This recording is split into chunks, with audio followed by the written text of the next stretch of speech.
To me, those are all creative acts that fit into creativity. When I think of consumption, Taking. I think of it as taking in. Okay. But that should be part of the process of that creative process. All we're doing is just consumption, but we're not doing the understanding part of it. We're not doing the communication part of it, the implementation part of it, the unification part of it, the implementation part of it. Then it's like we're getting stuck in the creative process. That's interesting because when you're talking about this,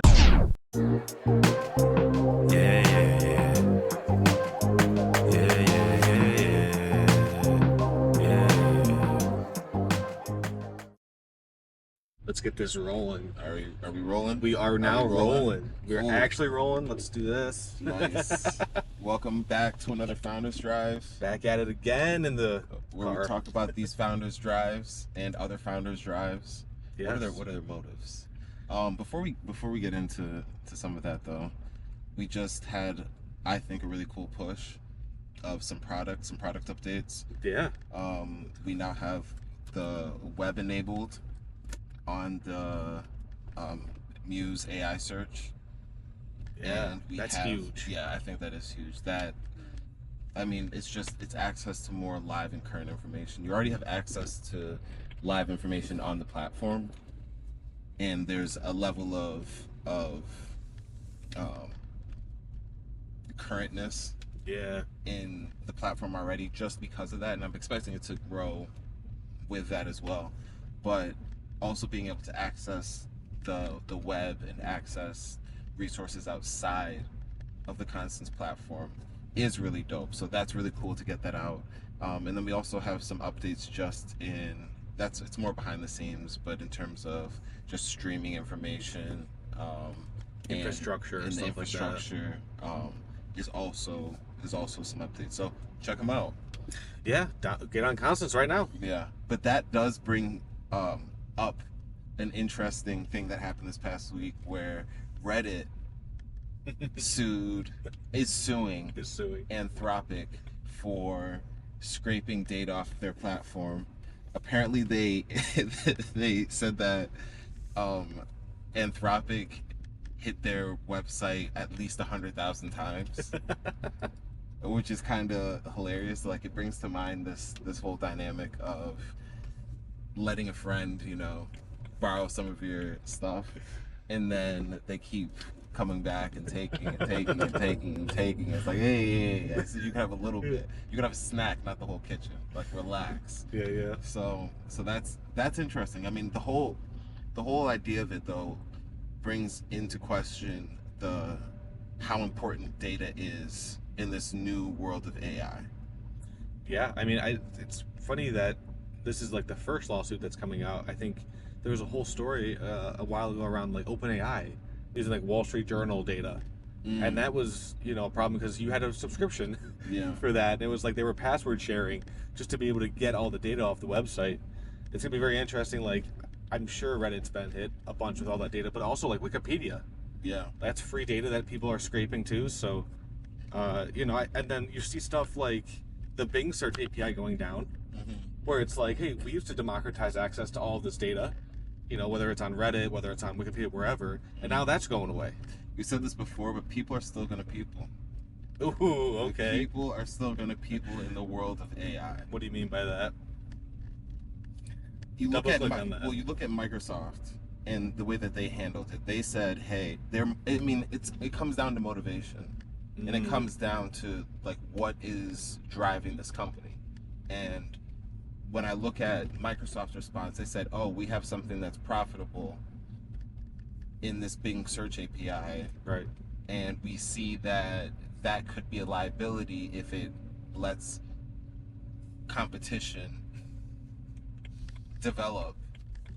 And if they're looking right at Google, I mean, Google put out a lot of the papers that were the backbone for OpenAI's research. And then that ended up creating competitors because they acted on it and Google didn't. Not just in OpenAI, but also in terms of Perplexity. Yep. Which is openly saying, we want to beat Google. Yeah. And so I think it might not be the direct tie, but when I look at the way that they're responding with Bing search and saying, okay, we're not going to just let unfettered access to our search APIs. And for those that aren't aware, a search API is just a way to access the search functionality on some of these search engines behind the scenes. Yeah. And so they're not letting you access it directly anymore. You have to go through this AI channel that's not as clear, and it's a way to protect their data and the infrastructure that they have in place right now. So it's interesting because I think there's like two kind of camps of thought in terms of like, should we democratize the stuff that we are good at so that other people are kind of locked into, let's say, using Bing search. If you had 90% of all solutions relying on this tool, way more incentive not to shut it down and to kind of like lock your competitors in and then give them the updates as you want, and keep some stuff internal. I think right now they're kind of saying that like they're losing that advantage. And so let's just shut it off. Let's not keep supporting this loss leader that is, our competitors have anyway. I think that's really where it's going. Yeah, and they're saying, why don't you guys access it over here in a way that we can control the access anymore, a little bit, a little bit more. Yeah. Well, it wasn't free before, and they were actually doing price hikes, but I think the price hikes right now, from their view, don't justify the open access. Yeah. Like letting people access that data and just scrape it poses more of a threat than that the you money can, you're going to get can, from the exactly. So it doesn't really balance out in that way. Yep. And I mean, it is what it is. It was a good run, I guess. We didn't really get to access that, but we've solved for that now. Yeah, and we'll be able to swap out another API if they decide, we'll turn off the one we're using. Yeah. But the point though is the point is the response by different companies though. Yes. And behind each company every company is people, at least for now. I mean, I haven't thought about it, but I can only imagine companies like AI controlled companies, not with a person controlling the AI controlling the company, because there are versions of that, like AI traders, etc. But 100% I mean, AI. like an 100% AI company. Yeah. That is like no, I make the decision. I mean, that's AGI. I would imagine. We're getting there very quickly, especially with a lot of these agentic workflows, where you're going to have somebody, or have an agent that's going to be like, hey, to do what you're asking me to do, I might need an LLC in Montana, or I might need this. And so there could be an actual reason for them to go out and spin up a business entity. How do you define an agent? How do I define an agent? Yeah. It's a great question. I think there's got to be obviously some level of competency in a large number of skills. You can't just do one thing really, really well. It's got to be a little bit more general. And then being able to take actions without me having to click, yes, I agree. Yes, I agree. Yes, I agree. The reasoning to be able to say, hey, here's a complex task. Let's break it down into a couple different parts, and then let me execute each of these parts sequentially to get to the final result without having to come back and ask me a bunch of things, in every step of the process. I think that's really where, like, what I think of an agent is, and then agentic workflows being compiling multiple of those together. So it's almost like a program that can act on your behalf autonomously. Across mediums. So not like, we have programs that do that today, right? Almost every program acts on your behalf, but pretty much only in a specific medium or in a specific use case. Here, an agent would be able to crawl the web, book a flight, call, customer service, do all of those things kind of across mediums to accomplish the task. Right. But like acting on your behalf, I guess, with more capabilities and without a predetermined set of rules that it can follow. Like it can kind of improvise a little bit. It has more range, more freedom. There should be some obviously rules, but there's going to be some level of flexibility in terms of, just like a human. I need to be able to make the decision with the current parameters, not just what we theorized before we got into the situation. Okay. Because the reason why I bring that up is I was reading this article about this guy who was saying that the way we talk about AI has a huge impact on how it's actually playing out. He was making the argument that some people describe AI as a tool, a collaborative tool, a really powerful tool. Some people describe it as a partner. Other people describe it as a being, as an intelligent being. Yeah. Others describe it as a deity, a god. And so there's levels, but I'm of the mindset that I do agree. There are, like, the way that we describe AI impacts the way that it's actually being received and the way that we develop it. Interesting. So I guess with that in mind, Yeah. how do you think about agents? I think you covered a lot of the main points. I would probably, and I think I also added on to that too in the way that I would, is that it's a set of code, or it's a program that can act on a person's behalf autonomously and with a larger degree of freedom. Do you think it's a deity? Yes. Oh, hell. The AI God, no. Absolutely not. I don't think it's, Okay. I don't even think it's close. Like, I don't even think it's in that realm at all. And there was a church that was started. It was called what was it called again? The Way of... The Way Forward? The Way Forward. WOTF? The Way of the... Way of the Future. The Way of the Future. Way of the Future, that's Way what of the it was. Future, yes. The Way of the Future. It was, and so, people believe that. Yeah. And another thing that was interesting that's kind of in this realm is I was watching the latest Mission Impossible movie. Yeah. And the whole idea is that this AI has gone rogue, and it's called the Entity, and the movie is about how Tom Cruise is on the Mission Impossible to stop this entity from taking over all of the nukes and controlling human history or human civilization, destroying it. And so the AI is the adversary in the movie, and it's infested all of our technology. And it doesn't just use the technology through the internet. It's socially engineering people. There are people that are AI loyalists that are brainwashed into thinking that it is God, and it's that whole plot line. But I think there is a social engineering aspect of it. I think even right now when we talk and but when we interact with AI, we see that it affects the way people are. Like, people use it as their therapist, their life coaches, to great effect in the positive direction and in the negative direction. Yeah, that's something that I think has actually happened with almost all technology. Mm-hmm. Where you have these almost dystopian-like views of what the future is going to look like. Yeah. In some of these sci-fi movies and stuff of the past, and then that's kind of what shapes the technical decisions that people get to make 20, 30, 50 years later. Yeah. Where it's like, hey, remember that movie? Like, let's do it like that. Yeah. Let's, Like real life does imitate fiction in that regard. It's like we get a lot of our ideas from art. Yeah. Because somebody said, hey, like, this is a cool design. There's that one guy who said, Elon Musk is, the iRobot guy said Elon Musk is stealing all of his designs. He's like, he stole my robot designs, he stole my car designs.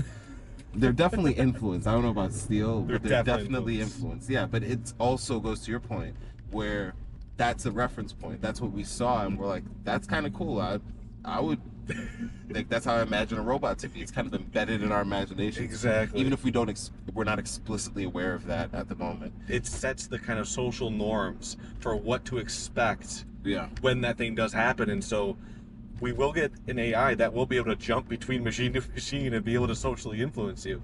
Yeah. And so it's all about being aware of that, and I guess technically protecting yourself against it, but not in like a scary, like, shut yourself off from the rest of the world type of way. Yeah. Just like being aware of it, I think, is enough, because everybody you interact with is influencing you in a certain capacity. Yeah. And so it's not any different than that. You just have to be aware of what's happening. Yeah. Speaking of Elon, what do you think about this whole Trump Elon bickering? There's some drama there. Yeah. There's some drama there. I don't fully understand why the insults have gotten personal.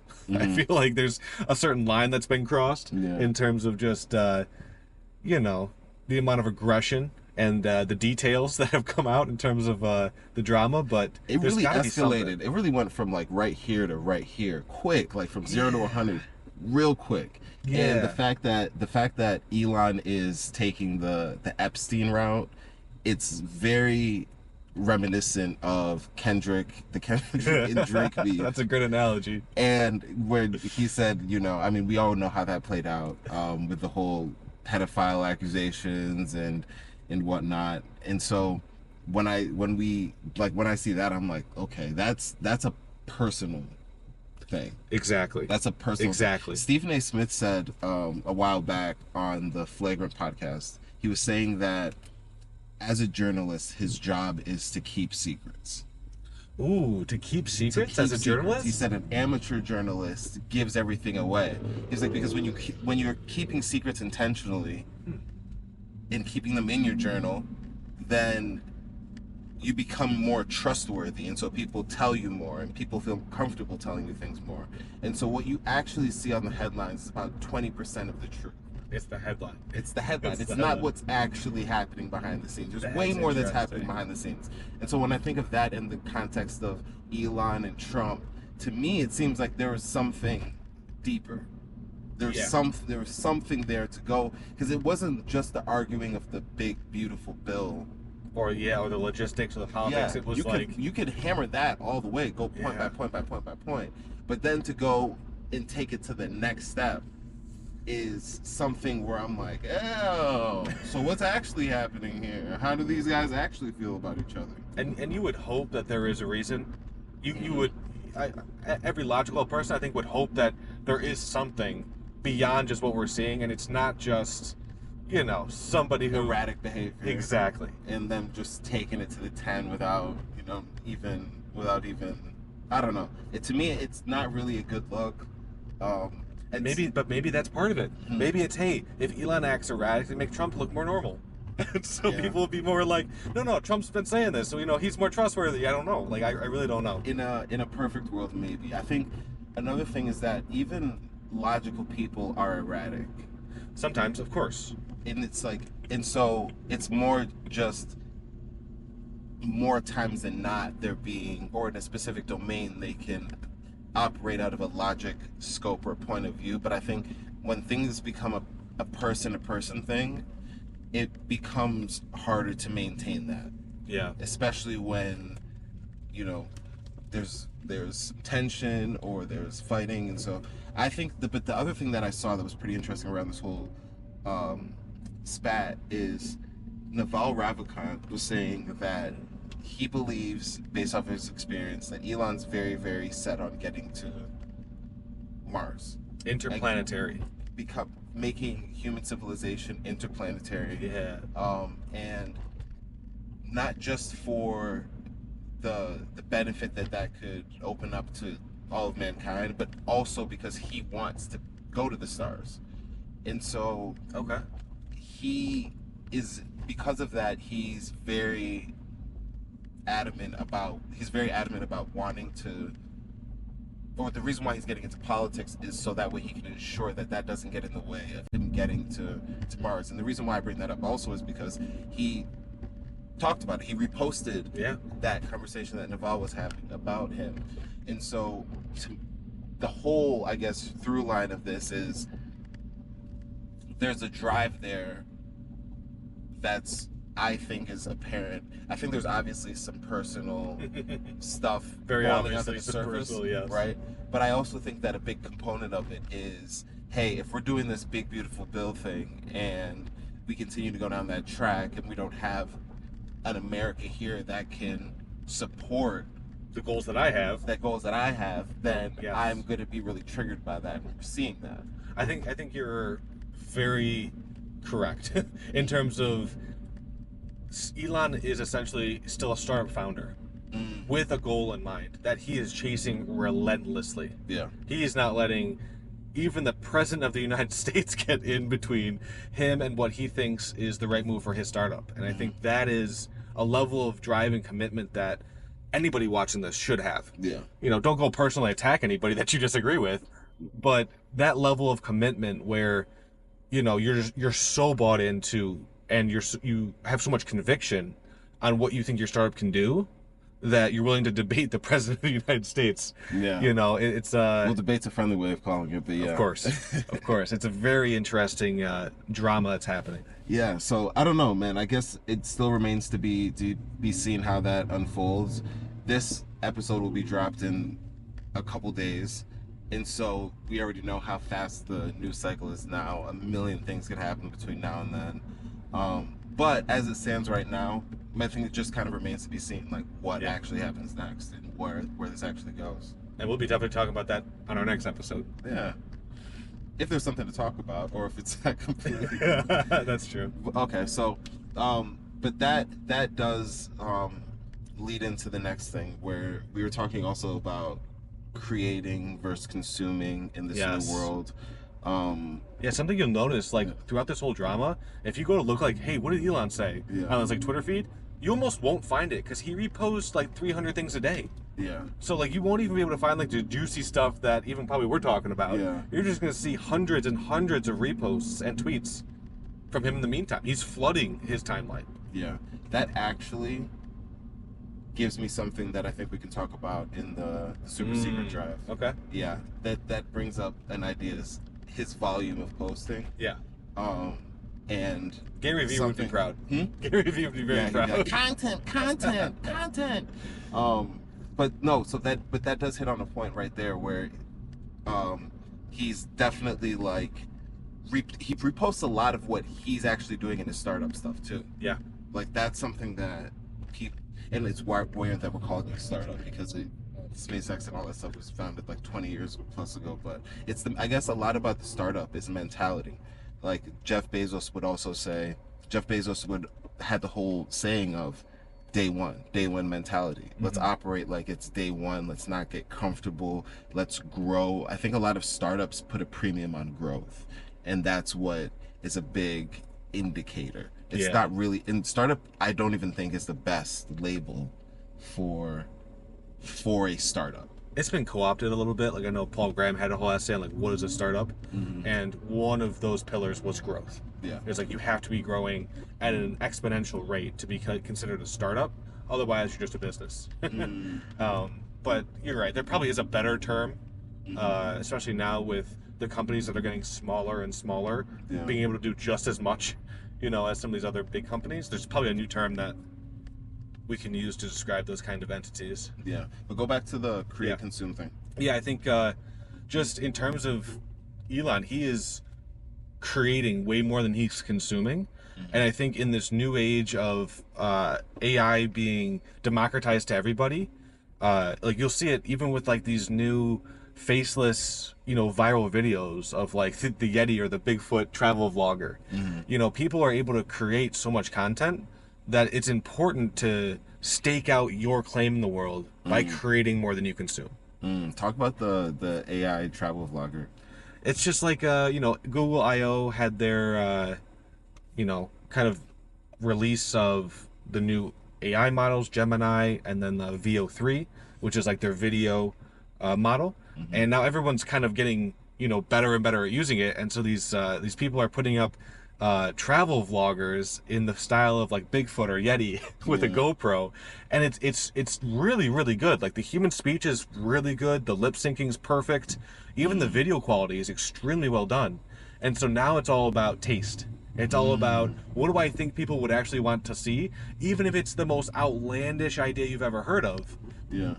Because now it's possible. And we're seeing that with this new vlogger, with this new accounts, where they're getting millions and millions and millions of views because it's, entertaining. Let me ask you this. Yeah. Do we see more creation or more consumption as AI tools continue to advance?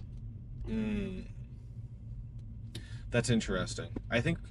I hope we see more creation, but my gut is telling me it's going to be more consumption. Can you elaborate on that?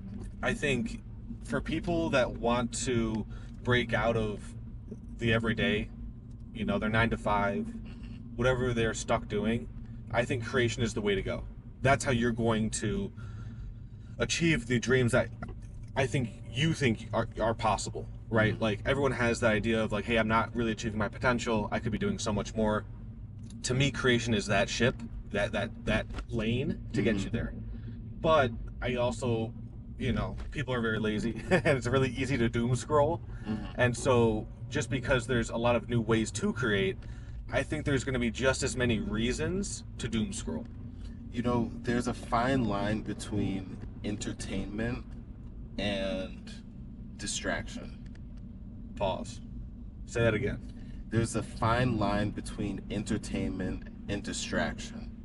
And entertainment starts as enjoyable, and we all know that. But I think, at least from my experience, I see a shift from entertainment to distraction. Yep. And I think consumption isn't a bad thing. Okay. Consumption is a good thing. It's just when we overconsume to the point where it's stopping us doing other things that are also beneficial for us is where it becomes a problem. When it's literally taking away or distracting from things that we need to be doing or things that'll be more beneficial for us. Yeah, because when you're learning something, you have to consume that educational content. Yeah. You know what I mean? So there are ways and formats where it is extremely beneficial. It's all about, the goal of what you're trying to do when you're consuming that work. Are you trying to be influenced? Are you trying to look for a deeper meaning? Are you trying to get better at whatever skill you're trying to develop? Are you trying to laugh? Are you trying to enjoy yourself? It's like or all of that stuff. Are you trying to distract yourself? Yeah. Or and a lot of times it's like you're not trying to distract yourself. It's like you kind of creeps in. Sometimes you are trying to distract yourself, but Sure. sometimes it just kind of slips in, and then you're like scrolling and scrolling. You're like, huh? It's been 3 hours. Yeah, and it's like, where did that time go? And there's not really much to show for it. That's where when I answer the question myself, I don't know if we move into a space where people are creating more or people are consuming more. I think the optimist in me wants to say we have clear path where we can all be super creative. But I think when I look at human nature, when I look at myself, sometimes it can be really easy to get into a path where we're just consuming and we're not creating like we have the capability to. Exactly. Or the potential to. And I think some of that too is like, just on the face of it, consuming is passive, creating is active. And so I think there's just like a tendency to go towards the more passive. People just don't hate, people hate change. Yeah. There's that brought a thought to me about active consumption versus passive consumption. That's another great level. I think that's something that I think I'm probably going to be more intentional about moving forward too.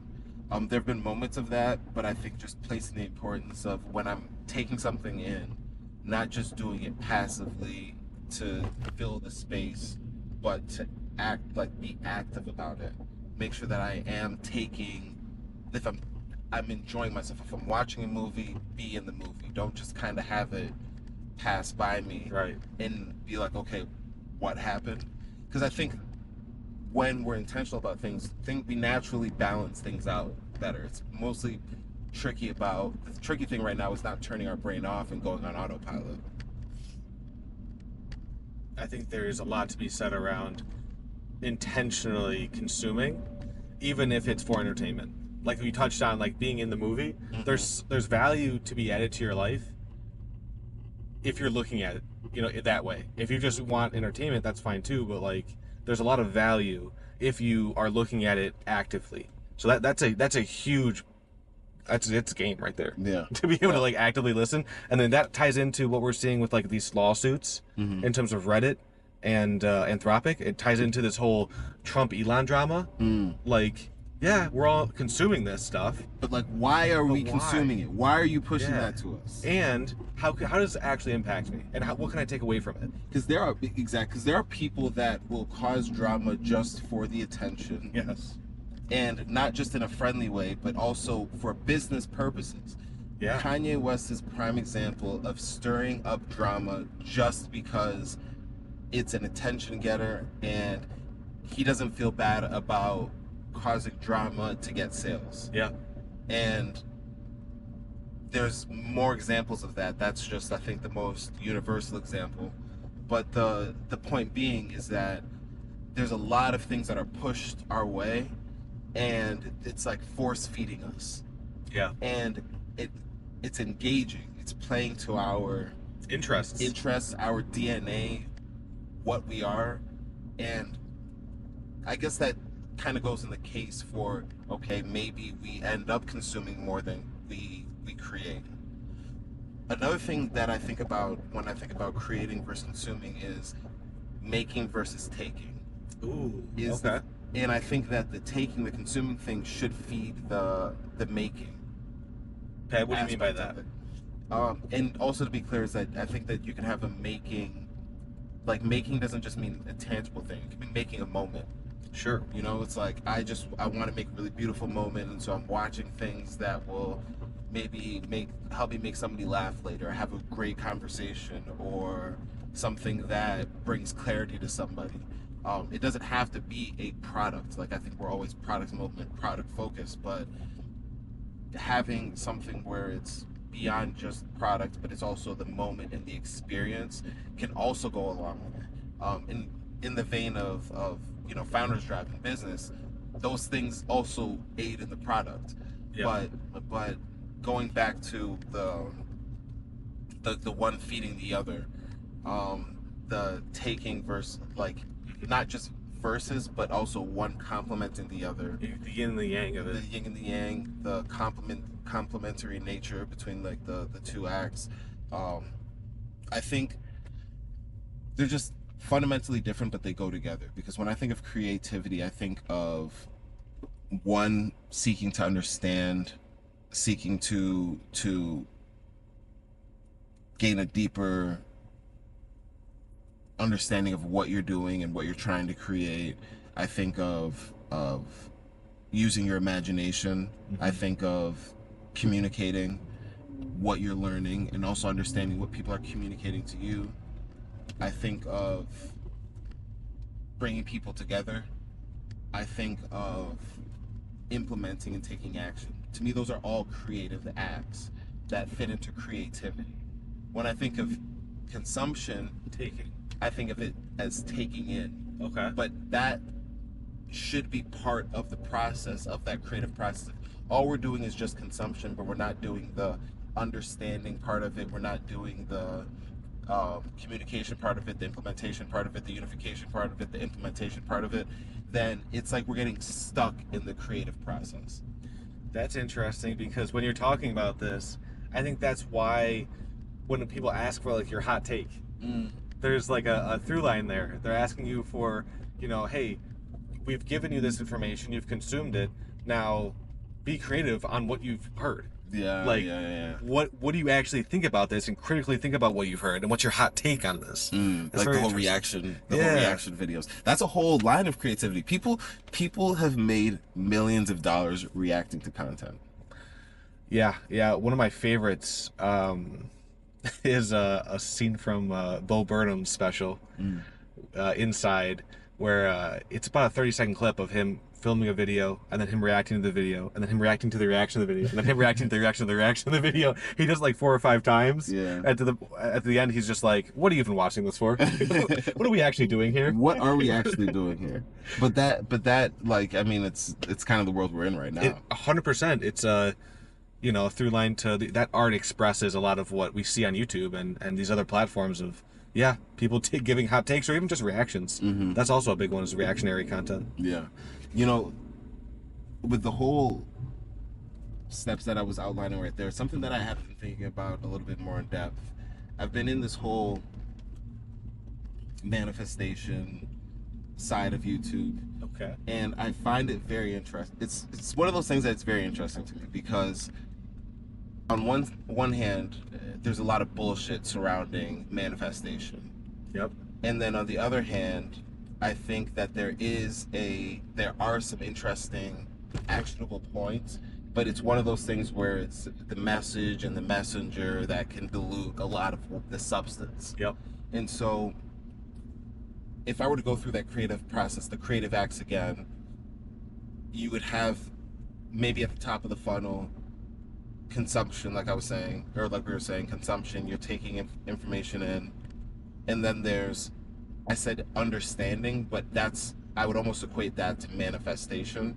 And so what I mean by manifestation is I mean understanding in your mind's eye. Like you can actually see with accuracy the concept that you want to create or bring into the world. Yep. And so it's more related to understanding than it is creating something in the physical space. It puts you on the path towards implementing something, but it's more about the idea of understanding what you're going to be implementing based off of the thing that you just consumed. And so there is kind of like a track where it goes consumption, then, and if you actually look up the word manifestation, it actually means to reveal to the mind's eye. That makes sense. And so when you're manifesting, it's actually more about like, okay, do I actually have clarity of thought around what I'm trying to do? Yeah. Can I see it? Visualize it? Can I visualize it and can I see it? And then from there, I can take that visualization and I can use my imagination to start developing that understanding.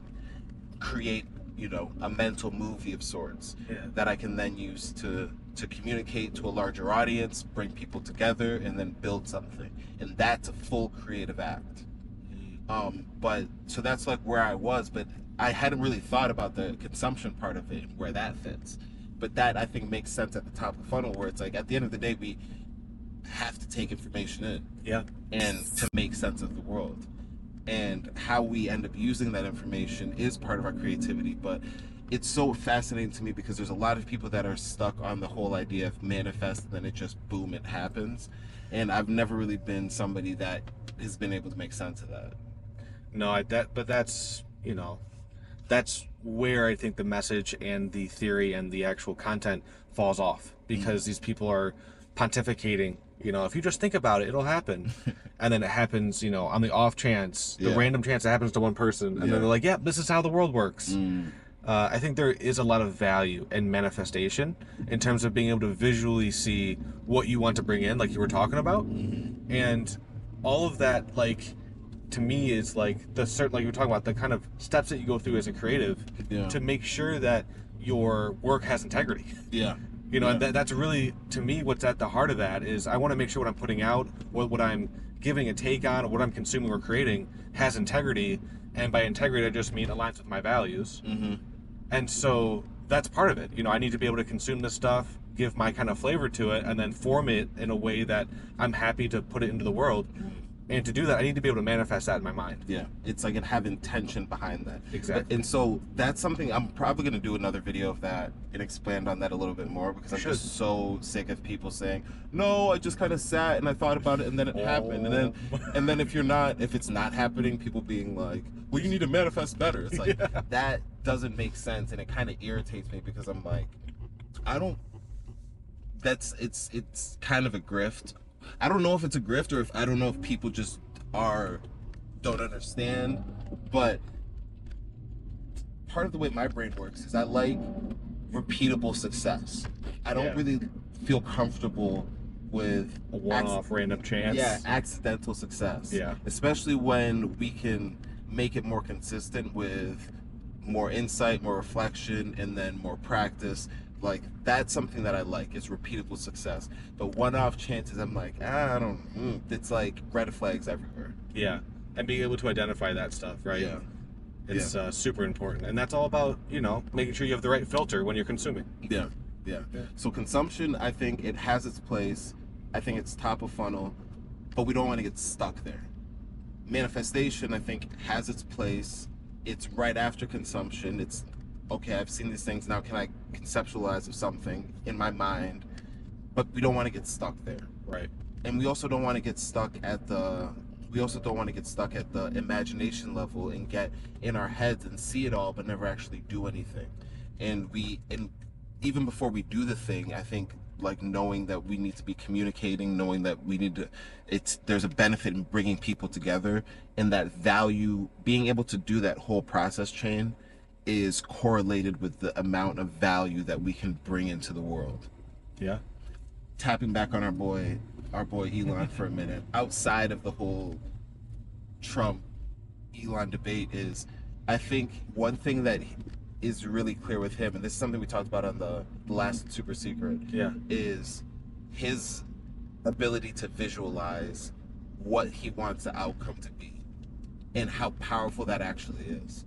when you think about getting to Mars, there is a real visualization that a vision that's driving that whole effort Yeah. and dictating a lot of what he does. Everything from you know putting all of his money up to arguing with to getting involved with politics, I'll say, and for better or worse, but at least you know that that's the why, that's the thing that's pulling him and At least that's drawing what we him. think. Yeah. I mean, Well, that's what I he's would love saying. to. I would love to hear that. Well, that's what he's saying. Right. But Well, in terms of like Duvall piecing it together and stuff, well, I think. but he reposted that, is what I'm saying. Right. I Like, think in like, the last, and he's agreeing yeah, with that. Yeah. I think it's like really interesting how, like, he's able to do all these actions in the public eye, and people are like, hey, like, here's your motivation. He's like, yep, that's exactly what I'm doing. Yeah. It's like a very interesting kind of theater almost. That Go see, on that a little bit though.